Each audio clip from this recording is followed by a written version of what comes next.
তুই আসলে ঠকালি তো না? আমি নিজেই নিজেকে ঠকিয়ে ফেললাম।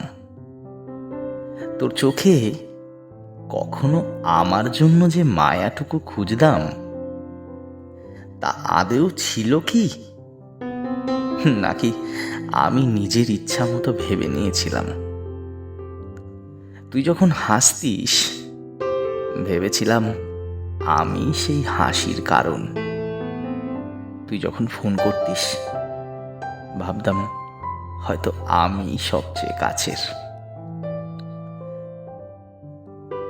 আজ বুঝি তোর জীবনটা আমার চারপাশ ঘিরে ঘুরতো না কোনোদিনই। আমি শুধু একা একা ঘুরে বেরিয়েছি তোর চারদিকে। তুই কিছুই বলিসনি, তবু আমি সব বুঝে নি, ভেবে নি। এটাই ছিল আমার ভুল। একটা সময় ছিল যখন তোর একটা হ্যালো শুনলে মনে হতো এই বুঝি সব ঠিক হয়ে যাবে। তুই পাশে থাকলেই দিনগুলো হালকা লাগতো। আর আজ তুই নেই, আমি আছি। স্মৃতির মাঝে পড়ে থাকা কিছু কথাবার্তা আর একরাশ অনুতাপ। সবচেয়ে বড় কথা কি জানিস? তুই কখনো ভালোবাসিসনি, আর আমি ভালোবাসতে গিয়ে নিজের সারা অস্তিত্বটাই হারিয়ে ফেললাম।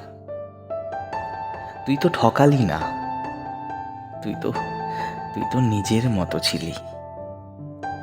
আমি ভাবতে গিয়েছিলাম তোকে নিয়ে, যেটা আসলে ছিল না। তেমন কিছুই ছিল না। ভেবেছিলাম গল্পটা আমাদের হবে। তুই ছিলি শুধু একটা পাতা, আর আমি পুরো উপন্যাস। আজও যদি কেউ জিজ্ঞেস করে সে কেমন ছিল, আমি একটি কথা বলি, যেমন হয় সেই রকম। যাকে দেখলে মনে হয় এবার বুঝি সত্যি পেয়েছি, আর যার চলে যাওয়া প্রমাণ করে আসলে আমি একাই ছিলাম।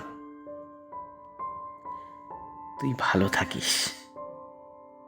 আমি ভুলতে শিখে যাচ্ছি ধীরে ধীরে।